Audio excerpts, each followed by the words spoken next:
سیدنا عبد القادر جیلانی رضی اللہ تعالیٰ عنہ یقیناً آپ کے ولی کامل ہونے پر تقریباً پوری امت کا اتفاق ہے۔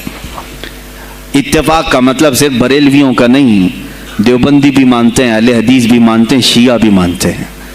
غوث پاک رضی اللہ تعالیٰ عنہ کی ولایت سے ان میں سے کسی کا انکار نہیں۔ آج بھی بغداد میں جائیں، لنگر بٹ رہا ہوتا ہے، شیعہ بھی کھا رہے ہیں۔ غوث پاک رضی اللہ تعالیٰ عنہ کا لنگر آج بھی بٹ رہا ہے۔ بغداد کی وہ ایک ایسی بارگاہ ہے جہاں سنی اور شیعہ دونوں ہیں، دونوں تسلیم کرتے ہیں ان کی ولایت کو۔ اب رہے بات اہل حدیث کی یا دیوبند کی، ان کی کتابیں اٹھاؤ تو پتہ چل جائے گا کہ غوث پاک کے متعلق انہوں نے کیا کیا نہیں لکھا۔ پیر پیراں، میر میراں، شہنشاہ بغداد، بلکہ شیخ ابن تیمیہ جو ہر ولی کی تنقید کرتا تھا، ہر صوفی پر طعن و تشنیع کرتا رہا، اس نے اپنی کتاب میں لکھ دیا کہ میرے پاس اتنی تواتر تک، تواتر کہتے ہیں اتنے لوگوں کا بیان کرنا کہ جن کا جھوٹ پر جمع ہونا محال ہو۔ شیخ ابن تیمیہ کہتا ہے میرے پاس اتنی تواتر سے کسی اور کی کرامتوں کا ذکر نہیں پہنچا جتنا شیخ عبد القادر جیلانی کا پہنچا ہے۔ الفضل لما شہید بہ الاعداء، فضیلت تو اس کی ہے جس کی دشمن بھی گواہی دے رہے ہوں۔ عزیزان گرامی وقار، سرکار بغداد رضی اللہ تعالیٰ عنہ کی ولایت پر تقریباً امت کا اتفاق، بعد میں آنے والے سارے مسلمان انہیں ولی مانتے ہیں۔ اور یہ اور بات ہے کہ ولایت تک سب کا اتفاق ہے، اب غوث کے مقام کے متعلق الحمدللہ ہم منفرد ہیں اس میں، اس لیے کہ ہم انہیں غوث اعظم بھی کہتے ہیں، استغاثہ بھی کرتے ہیں۔ یہ ایک الگ ٹاپک ہے جہاں شرک، بدعت اور کفر کے فتوے لگتے ہیں کہ بریلوی اللہ کو چھوڑ کر اولیاء سے مانگتے ہیں، اور یہ بیویوں سے مانگ لیں تو کوئی حرج نہیں، ہاں اپنے بچوں سے مانگ لیں تو کوئی حرج نہیں، بلکہ چپراسی اور نیتاؤں سے مانگ لیں تو کوئی حرج نہیں۔ کسی صاحب نے آ کر کے مجھ سے کہا تھا آپ غوث اعظم کیوں کہتے ہیں؟ اعظم اللہ ہوتا ہے سب سے اعظم، غوث کہیں ٹھیک ہے۔ سلفی صاحب تھے، ہم نے کہا کہ آپ کو سرکار عبد القادر جیلانی کو غوث اعظم کہنے پر اعتراض ہے، لیکن ایک چوڑا چمار ملک کا پرائم منسٹر بن جائے تو اسے وزیر اعظم کہہ دیتے ہیں، کوئی دقت نہیں آپ کو، وہاں اعظم کہتے ہیں آپ، اعظم کہنے میں آپ کو وہاں جھجک بھی نہیں آتی، اور غوث پاک کو اعظم کہنے میں آپ کو شرم آنے لگتی ہے۔ یہ اپنے اپنے نصیبے کی بات ہے، آپ کا اعظم کوئی اور ہے، ہمارا اعظم کوئی اور ہے۔ عزیزان گرامی، سرکار بغداد شہنشاہ ولایت سلطان الاولیاء سیدنا عبد القادر جیلانی رضی اللہ تعالیٰ عنہ، ماں کے پیٹ سے ہی ان کو ولایت عطا کی گئی کہ وہ اولیاء میں سے ہیں جن کا پیدائشی اللہ تعالیٰ نے منتخب فرمایا ہے۔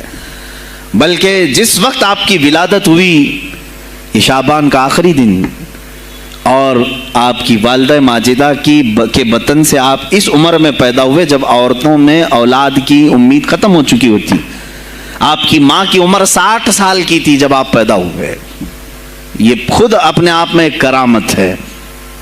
اور سرکار بغداد رضی اللہ تعالیٰ عنہ جب جیلان میں پیدا ہوئے تو آپ کا معمول تو دیکھیں، آپ کی ماں خود بتاتی ہیں، دوسرے سال غالباً لوگوں کو چاند میں شک ہو گیا، 29 کا چاند نظر آیا کہ نہیں آیا، بعض کہنے لگے ہو گیا ہوگا، بعض کہنے لگے نہیں ہوا ہوگا، تو یوم الشک کہتے ہیں، یعنی 30واں جو شعبان کا ہوتا ہے، وہ ایک رمضان بھی ہو سکتا ہے، 30 شعبان بھی۔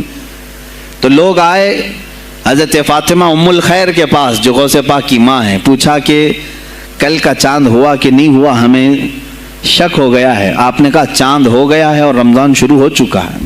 کہا کیسے؟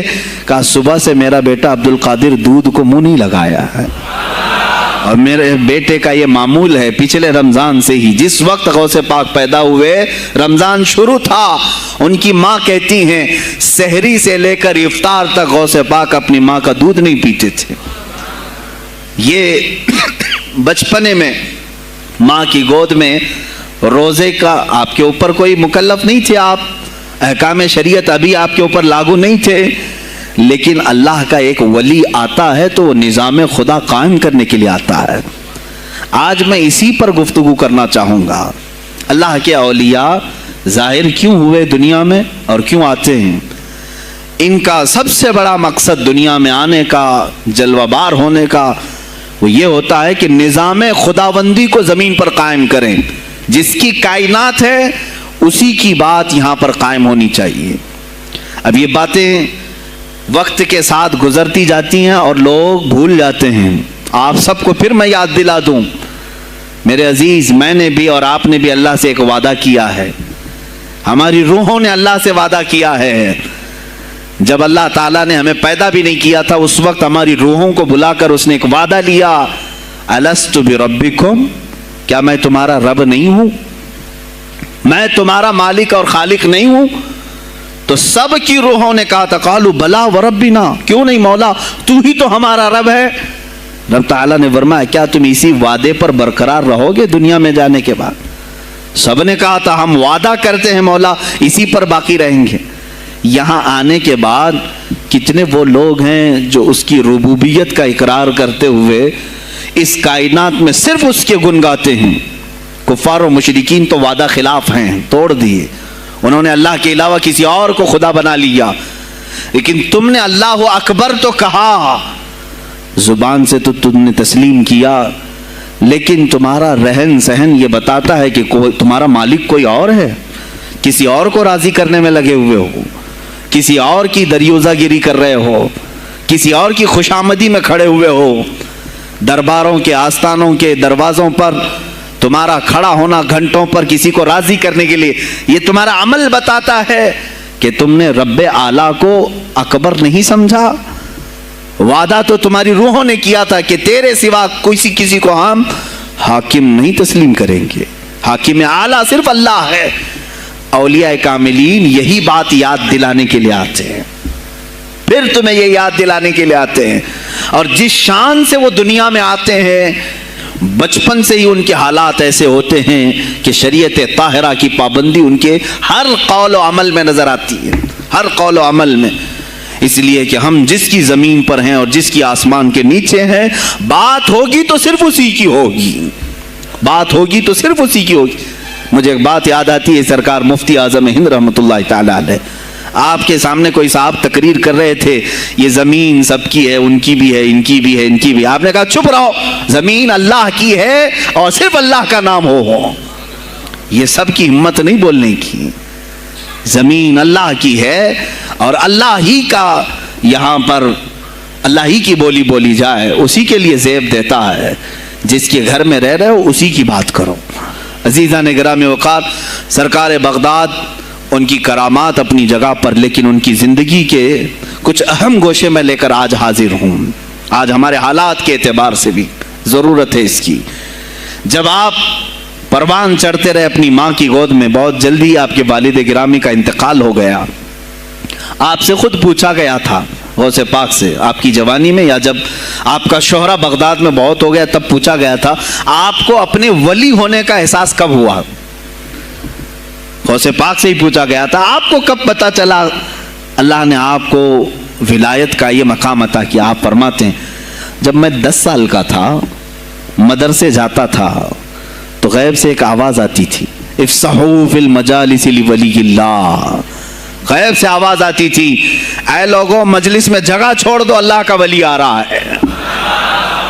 یہ آواز صرف میں نہیں، میرے استاد بھی سنتے، وہاں بیٹھے شاگرد بھی سنتے، اور سب کھڑے ہوتے تھے، جگہ دیتے تھے. غوث پاک فرماتے ہیں جب ہر بار مجھے یہ آواز آنے لگی تب مجھے احساس ہوا کہ اللہ تعالیٰ نے مجھے ولایت کا تاج پہنایا ہے. پھر آپ کو لہو و لعب میں، کھیل کود میں نہیں رکھا گیا. فرماتے ہیں ایک بار میں صرف ایک گائے کی پونچھ پکڑنے کی کوشش کر رہا تھا، گائے پلٹ گئی، فصیح عربی میں کہنے لگی الہذا خلقت ام بہذا امرت یا عبد القادر، اے عبد القادر کیا تجھے اسی کام کے لیے پیدا کیا گیا یا تجھے اللہ نے اس کام کا حکم دیا کہ میری پونچھ پکڑے؟ غوث پاک فرماتے ہیں میں چونک گیا کہ ایک جانور مجھ سے عربی میں بات کر رہا ہے. اور اس کے بعد وہ گائے خود کہنے لگی اے عبد القادر تجھے اللہ نے اپنی مخلوق کے لیے بنایا ہے، اپنے بندوں کو راہ راست پر لانے کے لیے. غوث پاک فرماتے ہیں اس کے بعد زندگی میں کبھی کھیل کود کی خواہش بھی نہیں آئی. کھیل کود کی خواہش بھی نہیں آئی, کبھی تصور بھی نہیں کیا. اور جب آپ جیلان سے نکل کر بغداد آئے, بغداد کے جو حالات تھے وہ آپ نے بہت قریب سے مشاہدہ کیا. میرے عزیزو, آج کے جو حالات ہیں نا, آج کے جو حالات میں نے پڑھا, اس سے بھی زیادہ ڈینجر حالات اس زمانے کے تھے. آج لوگ حالات کی شکایت کرتے ہیں, بہت سارے علماء مولانا ہم سے یہ کہتے ہیں حالات اب صحیح نہیں ہیں, ویسے نہیں ہے پہلے. میں تمہیں غوث پاک کے حالات بتاتا ہوں. اس وقت سیاسی حالات کیا تھے. اس وقت سیاسی حالات اتنے خطرناک ہو چکے تھے. بغداد میں شیعوں نے اپنا گڑھ جمایا تھا, یہاں تک کہ ہر عالم پر, ہر واعظ پر, ہر امام مسجد پر پابندی تھی. سیدنا ابو بکر صدیق اور حضرت عمر کا کوئی نام نہیں لے سکتا تھا, کوڑے مارے جاتے تھے. شیخین کا اگر کسی نے نام لے لیا کسی عالم نے, کوڑے مارے جاتے تھے. خلیفہ واثق باللہ تک یہ تاریخ چلی بغداد میں, اور سلطنتیں ٹوٹ چکی تھیں. سیاسی حالات اس قدر خراب ہو چکے تھے, چھوٹی چھوٹی ٹکڑیوں میں بٹ چکے تھے مسلمان. مصر کی طرف دیکھیں تو فاطمی حکومت قائم ہو گئی تھی, وہ اپنے آپ کو فاطمی کہہ رہے تھے. بغداد میں عباسی خاندان حکومت کر رہا تھا, اور وہ بھی سمٹ کر کے صرف بغداد کے اطراف رہ گئی بس. پھر ترکی کی طرف دیکھیں تو سلجوکی خاندان تھا, ایک ایک ٹکڑا حکومت کر رہا تھا, اور یہی آپس میں دست بگریباں تھے, ایک دوسرے سے لڑ رہے تھے. اور پھر پلس اس پر ایسا کہ بازنطینی جو عیسائی تھے, صلیبی تھے, ان سلطنتوں کو آپس میں لڑا کر کے اس قدر شدت پیدا کر چکے تھے کہ بغداد والا مصر نہیں جا سکے, مصر والا ترکی نہ آ سکے. پھر ادھر بخارا, سمرقند, نیشاپور, یہ جو رشیا میں ہیں آج, ازبکستان وغیرہ میں, یہاں الگ ایک سلطنت قائم تھی, اور ہند میں الگ کفرستان تھا. سب جگہ الگ الگ حالات تھے. اور مسلمانوں کے لیے اس زمانے میں ایسے حالات ہو گئے جیسے لاک ڈاؤن ابھی کا سیم. میں آپ کو بتا دوں سچویشن. لاک ڈاؤن میں کیا ہوا تھا معلوم ہے؟ یہ ہمارے طلبہ دیکھیں 8 مہینے سے بیٹھے ہوئے ہیں, مدارس میں نہیں گئے, حفظ قرآن کر رہے تھے, عالم دین بن رہے تھے, مدرسے بند ہیں نا, گھروں میں بیٹھے کچھ تو آوارہ گردی کر رہے ہیں. اسی طرح کالج کے بچے بھی, اسکول کے بچے بھی, سب چھوٹے ہوئے ہیں لاک ڈاؤن کی وجہ سے. سیم یہی سچویشن اس زمانے میں ہوئی. بغداد علمی مرکز تھا, کوفہ اور بصرہ علم کے مرکز تھے. آپسی رنجشوں کی وجہ سے بادشاہوں کی طلبہ ایک جگہ سے دوسری جگہ کا سفر نہیں کر سکتے تھے. بغداد کے سارے مدرسے بند پڑے ہوئے تھے, کیونکہ طلبہ آ نہیں سکتے. کہاں سے آئے تم؟ مصر سے آئے, واپس جاؤ, اس سلطنت میں کیا کر رہے ہو؟ اس طرح کی سختیاں. یہاں تک کہ یہی زمانہ ہے جب حسن بن صباح نام کا ایک ایسا منافق جس نے اس زمانے کے بادشاہوں کو خرید لیا اور کچھ لوگوں کو نشے کا خوگر بنایا. حشیشین وغیرہ آپ نے سنا ہو, صلاح الدین ایوبی کا زمانہ ہے یہ. غوث پاک سے صرف 4 سال بعد صلاح الدین ایوبی آئے, صرف 4 سال بعد. اس زمانے میں حسن بن صباح نے ہزاروں نوجوانوں کو نشے کا عادی بنا دیا تھا, ہزاروں نوجوان. اور کیسا نشہ, کوکین, افیون وغیرہ سب تو لے کر کے تو لوگ ہوش میں آ جاتے ہیں. وہ ایسا تھا کہ اس نے جو نشہ دکھایا تھا, ایک چھوٹے سے کمرے میں ان کو رکھتا اور انہیں بتاتا کہ یہ درخت ہیں, یہ نہر ہے, یہ محل ہے, یہ حور ہے, تو اسے وہ جنت ہی سمجھتے تھے. اور پھر اس کمرے سے باہر نکالتا اس کو, تڑپ تڑپ کے آدمی مر جاتا کہ مجھے میری جنت میں واپس کرو. وہ جنت نہیں, کمرہ ہوتا تھا, لیکن نشہ اسے ایسا کرایا جاتا تھا کہ اس کمرے کو وہ جنت سمجھنے لگتا تھا. اور ان نوجوانوں سے کیا کرایا جاتا تھا؟ ان کو نشے کا عادی بنا کر کے باہر نکالا جاتا, انہیں ٹارگیٹ دیا جاتا, فلاں مجلس میں جاؤ, فلاں خلیفہ کو قتل کرو, فلاں وزیر کو مارو, فلاں سپاہیوں کو مارو, فلاں عالم دین کا قتل کرو. اور وہ اپنا ٹارگیٹ پورا کر کے آتے, اس لیے کہ انہیں نشہ چاہیے تھا. وہ 1 دن 2 دن سے زیادہ اس نشے کے بغیر رہ نہیں پاتے ہیں. وہ اپنا ٹارگیٹ کرنے کے لیے اپنی جان بھی جوخم میں ڈالتے ہیں. اس طرح کے کئی حملے خلفاء پر کرائے حسن بن صباح نے. اور جانتے ہیں میں نے آج تاریخ دیکھی، حسن بن صبا نے علماء اہل سنت کو اس زمانے کے 40,000 علماء کو قتل کرایا۔ یہ وہ زمانہ تھا جب بغداد کا حال یہ تھا کہ نشہ زیادہ ہو چکا تھا، علم دین کے مراکز بند ہو رہے تھے اور علماء بولنے میں ہچکچا رہے تھے، ڈر رہے تھے، اور سلطنتیں آپس میں ایک دوسرے سے ٹکرا رہی تھیں۔ جو خلیفہ بیٹھتا وہ نہایت عیاش قسم کا خلیفہ آتا تھا۔ اکثر خلیفہ عیاش آئے، ان کے حریم میں، ان کے حرم خانے میں، یعنی ان کے محل میں 40 عورتیں ہوا کرتی تھیں جن کے ساتھ وہ وطی کرتے، جمع کرتے، جبکہ وہ مسلمان خلیفہ ایک بادشاہ کے لیے چاہے کوئی بھی ہو 4 سے زیادہ کی اجازت ہے، 40 کنیزاؤں کے ساتھ وہ زندگی گزار رہے ہوتے، اس میں عیسائی بھی ہوتی، یہودی بھی ہوتی، سب قسم کی ہوتی۔ یہ خلفاء کا حال تھا۔ تم کیا کہہ رہے ہو ہمارے زمانے کو؟ ارے حالات برے ہیں، حالات برے ہیں۔ ابھی اور میں بتاؤں کتنے برے حالات اس زمانے میں تھے۔ علماء کو کوڑے مارے جاتے تھے اگر بولے۔ ارے شیخین کا نام لینے پر پابندی بغداد میں لگ گئی ہو، اس سے بڑا اور ظلم کیا ہو سکتا ہے؟ سیدنا ابو بکر صدیق، حضرت عمر کا نام لینے پر کوڑے مارنے لگائے جاتے۔ ایسے حالات میں شہنشاہ بغداد سیدنا عبد القادر جیلانی بغداد آئے ہیں جب آپ کی عمر صرف 18 سال کی تھی۔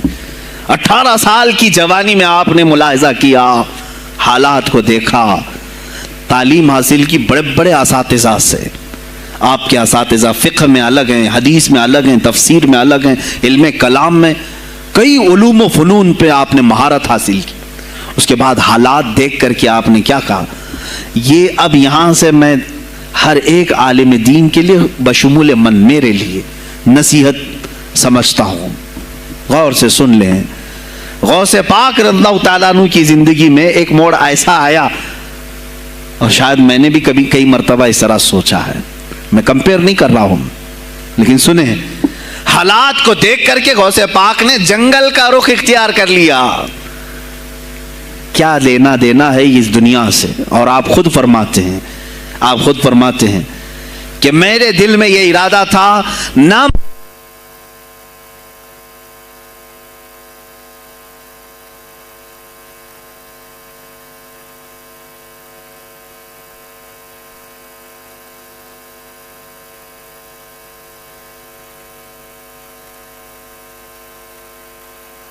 ہیں، میرا ارادہ ہوا جنگل میں ایسی جگہ رہوں کہ نہ مجھے مخلوق دیکھے اور نہ میں مخلوق کو دیکھوں، عبادت میں ایسے مصروف ہو جاؤں۔ جنگلوں میں آپ عبادت کرتے رہے، لیکن فرماتے ہیں مجھے غیب سے آواز آئی اللہ رب العزت کی طرف سے، کہا اے بندے قادر، آپ کا نام ہی عبد القادر ہے، اے قادر کے بندے، تجھے اللہ نے جنگلوں کے لیے نہیں بنایا، امت مصطفیٰ کی رہنمائی کر، خلق خدا تجھ سے نفع حاصل کرے، واپس آ جا۔ غوث پاک فرماتے ہیں میرا ارادہ تو تھا کہ میں اپنی زندگی اللہ کی یاد میں فنا کر دوں، لیکن میں شہر صرف اس لیے واپس آیا کہ جنگل میں صرف میری اصلاح ہو سکتی ہے، شہر میں پوری امت کی اصلاح ہو سکتی ہے۔ علماء کے لیے یہی آج نصیحت ہے، تم چاہے تو گدی نشین بن جاؤ، سجادہ نشین بن جاؤ، جھولی نشین بن جاؤ، جنگل نشین بن جاؤ، ہو سکتا ہے تمہارے اپنے فائدے کے لیے تم سوچ سکتے ہو۔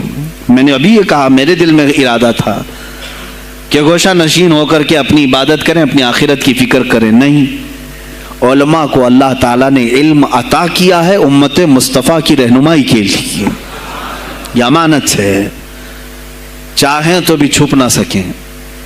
عزیزان گرامی وقار، غوث پاک رضی اللہ تعالیٰ عنہ واپس بغداد آئے۔ اچھا، وہ اتنی عبادتوں کے عرصے میں جانتے ہیں کہاں کہاں کا سفر نہیں کیا انہوں نے؟ جنگلوں کا سفر، صحراؤں کا سفر، بیابانوں کا سفر، یہاں تک کہ سری لنکا کی سرزمین تک پہنچے، ملتان تک آئے۔ یہ تاریخ کی کتابیں بتاتی ہیں آپ نے پیدل یہ سارے سفر کیے، پھر واپس اسی بغداد آئے جہاں کے حالات بڑے ہی کشیدہ تھے، اور خلفائے وقت کے خلاف زبان کھولنا یہ آگ سے کھیلنے کے برابر تھا، آگ سے کھیلنے کے برابر تھا۔ اور سب سے بڑا مسئلہ تو غوث پاک کے لیے یہ تھا کہ آپ بغداد کے نہیں تھے، عراق کے نہیں تھے، آپ جیلان سے آئے تھے۔ جیلان ایران میں ہے۔ اس زمانے میں طبرستان ایک صوبہ تھا، طبرستان کا ایک شہر جیلان تھا۔ جیلان سے آئے ہوئے تھے بغداد میں۔ آپ کی زبان فارسی تھی۔ فارسی زبان کا ایک طالب علم بغداد میں آیا ہے، اور بغداد پورا عربیوں کا ہے، فصیح عربی بولنے والے لوگ، اور نہایت ہی عیاشی میں پڑے ان کی اصلاح کیسے کریں۔ دل میں بار بار یہ احساس ہوتا۔ غوث پاک فرماتے میری زبان فارسی تھی اور ان کی زبان عربی ہے، میں ان سے خطاب کیسے کروں، ان کو اصلاح کے راستے پر کیسے لاؤں۔ بار بار سوچتے تھے، لیکن دل میں ایک درد ہوتا تھا کہ امت مصطفیٰ کو اس حال میں نہیں چھوڑنا چاہتا۔ ایک دن ایک مسجد میں غمگین حالت میں سوئے، ظہر کا وقت تھا، نماز پڑھ کر کے آپ آرام کر رہے ہیں، اور جیسی آنکھ بند ہوئی سرور کائنات صلی اللہ علیہ وسلم تشریف لائے۔ پوچھا عبد القادر کیوں غمگین ہے میرے بیٹے؟ کہا کہ یا رسول اللہ صلی اللہ علیہ وسلم زبان میری عجمی ہے، فارسی، میں عربیوں کے بیچ بیٹھا ہوں، اصلاح کرنے کی کوشش کرتا ہوں، لیکن مجھے یہ عجمی سمجھیں گے۔ اللہ کے نبی صلی اللہ علیہ وسلم نے فرمایا تو اپنا منہ کھول۔ آپ نے منہ کھولا، حضور پاک نے اپنا لعاب پاک ڈالا، دوسری بار ڈالا، تیسری بار ڈالا، چوتھی بار ڈالا، پانچویں، چھٹی، 7 مرتبہ حضور پاک نے اپنا لعاب پاک دیا اور کہا عبد القادر اب اٹھ اور بیان کرو۔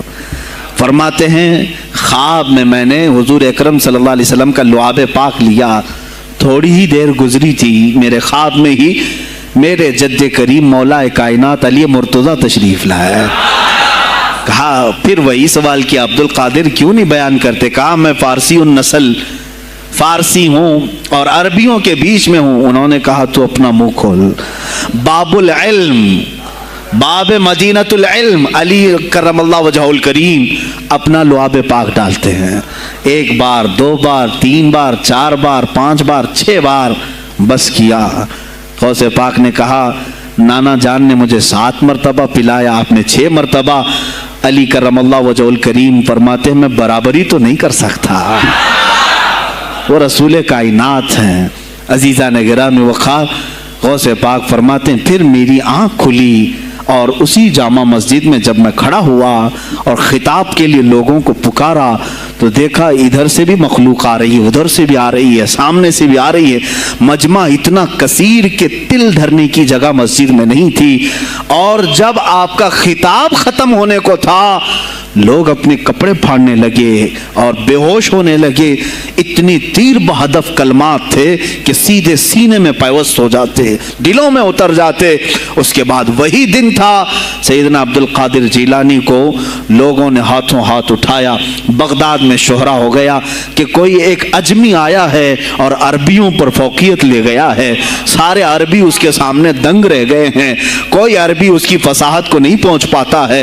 کئی لوگ امتحان کے لیے بھی آئے، ایسا نہیں ہے کہ غوث پاک کو یوں ہی چھوڑ دیا گیا۔ میرے عزیز تم تو 1000 سال کے بعد کرامتیں سنتے ہو نا، یہی لگتا ہے کہ غوث پاک بہت کرامتوں کے مالک تھے، بہت بڑے عالم اور بڑے ولی کامل تھے، کچھ نہیں ہوا ہوگا ان کے ساتھ۔ ہمارے سے زیادہ خطرے انہوں نے مولے ہیں، ہم سے زیادہ حاسدین ان کے تھے، دشمنی کرنے والے اپنوں میں بھی بہت سارے تھے۔ غوث پاک رضی اللہ تعالیٰ عنہ کا جب خطاب شروع ہوا، کیا ایک خطیب جب مشہور ہونے لگے تو دوسرے مولوی خاموش رہ جائیں گے؟ حسد کی چنگاری بھڑکتی ہے، وہ غوث پاک کے خلاف بھی بھڑکی۔ اور بغداد میں جب یہ شورا ہونے لگا تو کئی علماء اس وقت کے جو بڑے بڑے پائے کے عالم ہیں، ان کی کتابیں آج بھی موجود ہیں، میں نام تذکرے نہیں کر رہا، لیکن انہوں نے ٹیسٹ لینے کی غرض سے، امتحان لینے کی غرض سے کئی لوگوں کو سوالات بھیجے۔ ایک دن مجلس میں ایسا تھا کہ غوث پاک تفسیر قرآن بیان کرتے تھے۔ تفسیر قرآن بیان کرنا غوث پاک کا محبوب مشغلہ تھا، روزانہ قرآن کی تفسیر عرض کرتے۔ ایک دن مجلس میں بڑے بڑے علماء کی جماعت، جس میں عبد الرحمن جوزی جیسے بڑے فقیہ محدث ہیں، ان کی ایک جماعت آئی قرآن کی جو آیت کی تفسیر وہ کر رہے تھے اس تفسیر کو کئی کتابوں سے انہوں نے اخذ کیا اور لے کر کے آئے، مجمع میں بیٹھے، غوث پاک نے تفسیر شروع کی۔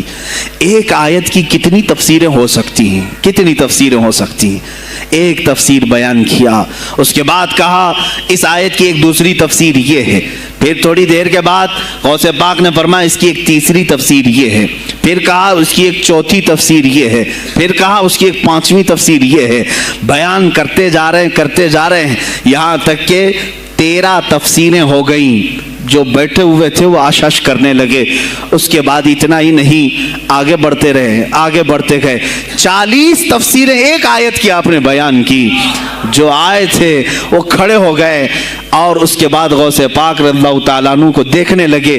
غوث پاک نے ان کو مخاطب کر کے کہا، اے گروہ علماء، اے جماعت علماء، تم 13 تفسیریں یاد کر کے آئے تھے ایک آیت کی، کیا وہ میں نے شروع سے 13 تک صحیح بیان کیا؟ سب اپنے جبے اٹھانے لگے، کہا ہم تو یہ 13 تفسیریں پڑھ کر آئے تھے یہ سوچ کر کے کہ شیخ عبد القادر جیلانی کو 2-3 سے زیادہ تفسیریں نہیں آتی ہوں گی، 13 کے بعد آپ تو 40 تک پہنچے، وہاں تو ہمارا بھی علم نہیں پہنچا۔ جماعت علماء دنگ رہ گئے اور اس کے بعد توبہ بھی کیا، کہا ہمارے دلوں میں بدگمانی آ گئی تھی، ہم توبہ کرتے ہیں۔ غوث پاک رضی اللہ تعالیٰ عنہ ایک اور مجمع ایسا ہے کہ اس میں 40 کے قریب علماء ہے، سوالات الگ لے کر کے پھنسائیں گے کسی طرح سے ان کو، ڈیفیکلٹ سوالات لے کر کے۔ ایک بات یاد رکھنا، مشکات شریف کی حدیث ہے، جس نے علم اس لیے حاصل کیا کہ کسی عالم کو نیچا دکھا دوں، اسے پھنسا دوں سوال کر کے، حضور فرماتے ہیں قیامت کے دن اسے آگ کی بیڑیاں پہنائی جائیں گے، اس کی زبان کو آگ کی کینچی سے کھینچا جائے گا۔ اس لیے علم حاصل مت کرو، کسی کو نیچا دکھانا، کسی کو بیوقوف بنانا۔ ایک کتاب کہیں سے پڑھ کر کے آئے، مولانا کے پیچھے پڑ گئے، یہ بتاؤ صحیح ہے کہ نہیں ہے۔ پھر اگر اس مولانا صاحب کے دماغ میں اس وقت وہ مسئلہ نہیں تھا، انہوں نے کہا نہیں معلوم، تو آپ کو لگا کہ ہاں میرے سے زیادہ تو ان کو بھی نہیں معلوم، تم نے تو ایک ہی چیز حل کر کے ان کے سامنے پیش کی ہے۔ عزیزان گرامی، اس طرح کی چیزیں ہرگز نہ کریں، یہ بہت بڑا گناہ ہے مغالطے میں ڈالنا۔ غوث پاک رضی اللہ تعالیٰ عنہ ایک جماعت سے خطاب کر رہے ہیں، 40 علماء ہے، الگ سوالات نوٹ کر کے، میں یہ پوچھوں گا، تم یہ پوچھنا، تم یہ پوچھنا۔ غوث پاک رضی اللہ تعالیٰ عنہ نے اپنا خطاب کیا اور سوالات کے لیے اس دن محفل کا وقت ہی نہیں دیا، کہا آج سوالات کوئی نہیں کرے گا۔ وہ لوگ تو سوالات لے کر کے آئے تھے، سب مجمع میں خطاب کے بعد جس کو جو پوچھنا ہے آپ کہتے ہیں کہ پوچھ لو، اس دن کا کوئی نہیں پوچھے گا، آؤ صرف مصافحہ کر کے جاؤ، آؤ صرف مصافحہ کر کے جاؤ۔ تو یہ جو علماء کی جماعت تھی ان کو بلایا، ایک آتے ان کو سینے سے سینہ لگاتے اور کہتے تیرا یہ سوال تھا، اس کا یہ جواب ہے۔ دوسرا آتا اس سے کہتے تو یہ گھر سے سوچ کے آیا تھا، تیرا سوال یہ ہے، اس کا جواب یہ ہے۔ اس طرح 40 سے مصافحہ کیا، معانقہ کیا، ان کے سوالات کے پوچھنے سے پہلے جوابات بھی دے دیے، اور اس کے بعد کہا کہ اے گروہ علماء، تم سوال کرتے اور میں جواب دیتا تو عبد القادر کی کیا اس میں خصوصیت تھی؟ تم سوال بھی نہ کرو، میں جواب دوں، تب پتا چلے گا کہ میں بندہ قادر ہوں، میں قادر کا بندہ ہوں۔ تم نے سوال بھی نہیں کیا اور میں جواب دوں تو تمہیں احساس ہوگا کہ میں قادر کا بندہ ہوں۔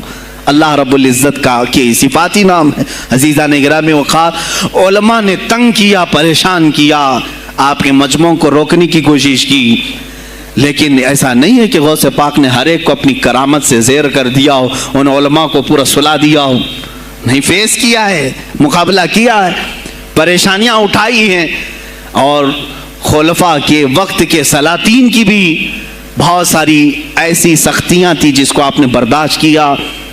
کئی لوگوں نے آپ پر پابندیاں لگانے کی کوشش کی تھی، یہ تو سرکار غوث پاک کی استقامت تھی کہ آپ جمے رہے، اور سب سے بڑا کام آپ کا کیا تھا معلوم ہے؟ خانقاہ کے گدی نشینوں غور سے سنو، جو غوث پاک کا نام لیتے ہیں، سرکار غوث پاک رضی اللہ تعالیٰ عنہ کی اس صفت کو میں بیان کروں تو یہ بغلیں جھانکیں گے۔ ابھی غوث پاک نے سب سے بڑا کردار کیا کیا جانتے ہیں آپ؟ لوگ کہتے ہیں خانقاہی ماحول قائم کرنا ہے، اللہ اللہ کرو, تسبیح لو, دلوں کی صفائی کرو, سب صحیح ہے, لیکن غوث پاک نے تقریباً 25 سال صرف جہاد پر بیان کیا ہے, صرف جہاد پر. کہا کہ اے گروہ مسلمین, تم پر اللہ نے ذلت مسلط کر دی ہے اس لیے کہ تم نے کوششیں ترک کر دی ہیں. حکومتوں کو صحیح کرنے کے لیے آپ نے باغ ڈور سنبھال لی تھی. غوث پاک جب بیان کرتے منبر سے تو وقت کا جو تخت تھا وہ بھی ہلنے لگ جاتا تھا. خلیفہ مستنجد باللہ, اس زمانے کا خلیفہ ہے, اور تنگ آ گیا غوث پاک کے پاس. جب وہ بیان کرتے اور ان کی عیاشیاں کھول کھول کر کے ذکر کرتے تو لوگوں میں اب احساس جاگنے لگا, کوئی تو اللہ والا آیا ہے جو نظام خداوندی قائم کرنے کی بات کر رہا ہے, نظام مصطفیٰ قائم کرنے کی بات کر رہا ہے. بغداد کی یہ حالات جب ہونے لگے میرے عزیزو, سلطان الاولیاء غوث پاک کی ہی شہ پر, جانتے ہیں صلاح الدین ایوبی جیسا ایک مرد مجاہد پیدا ہوا ہے. یہ آپ کی تحریک تھی, غوث پاک کی تحریک تھی کہ جب بازنطینی عیسائیوں سے آپ نے اپنی پوری امت کو آگاہ کیا کہ تم سو رہے ہو, تم اپنی عیاشیوں میں ہو, تم اپنے نشے میں ہو, تمہارا دشمن تاک میں لگا ہے, گھات لگا کر کے بیٹھا ہے. اور ہوا بھی یہی کہ غوث پاک کے وصال کے صرف 10 سال بعد صلیبیوں نے حملہ شروع کر دیا بغداد پر, مصر پر, ترکی پر, ہر جگہ. اور یہی حملے کی وجہ تھی صلاح الدین ایوبی جیسا مرد مجاہد کھڑا ہوا, اور پھر انہوں نے پورے بیت المقدس کو فتح کر کے اپنے سر ایک صحرا باندھا. آج تک امت اس کے احسان کو یاد کرتی ہے. میرے عزیزو, غوث پاک کے زمانے کے ہیں صلاح الدین ایوبی. اتنا ہی نہیں, آپ ہی کی تحریک تھی, غوث پاک کی تحریک تھی کہ تم جوانوں کو تیار کرو, تمہاری زندگی عیاشی کے لیے نہیں, اللہ کا نظام قائم کرنے کے لیے ہے. تم اللہ کا نظام قائم کرنے کے لیے آئے ہو دنیا میں, کیونکہ اللہ نے تمہیں خلیفۃ اللہ کہا ہے. اللہ کے تم خلیفہ ہو, تم نائب ہو اللہ کے. تم یہاں پر اپنی موج مستی کے لیے نہیں آئے. اب اس زمین پر بات ہوگی تو صرف میرے مولا کی ہوگی, اس زمین پر بات ہوگی میرے مصطفیٰ کی ہوگی. یہ سیدنا عبد القادر جیلانی کا اعلان تھا.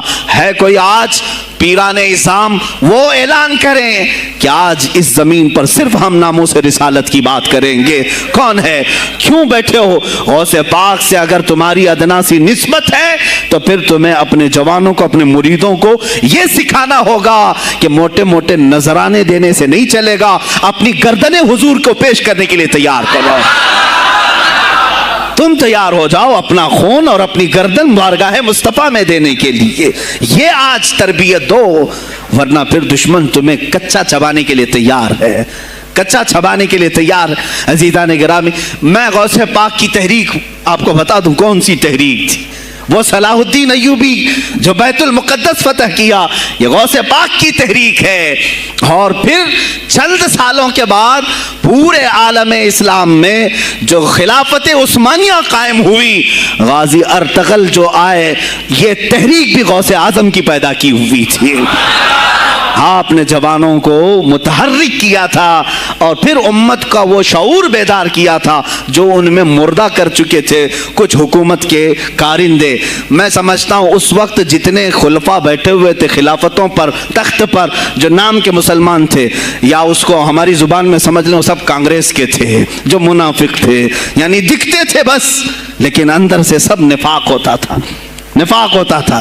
ہاں میں صاف کہوں گا, بغداد میں بھی کانگریس کا خلیفہ رہا ہوگا, مصر میں بھی, اور ترکی میں بھی, اور نیشاپور میں بھی, اس لیے کہ مسلمانوں کے خون چوس کر کے تخت پر بیٹھ تو جاتے لیکن پوری زندگی گزر جاتی, میرے مصطفیٰ کا نام تک نہیں لیتے تھے.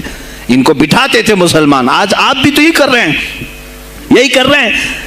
ہم اپنا اپنا سمجھ کر کے جن کو اوپر تک بٹھاتے ہیں, پوری زندگی چھان مار کر کے دیکھ لو کب یہ نظام قرآن کی کبھی بات کیا ہے؟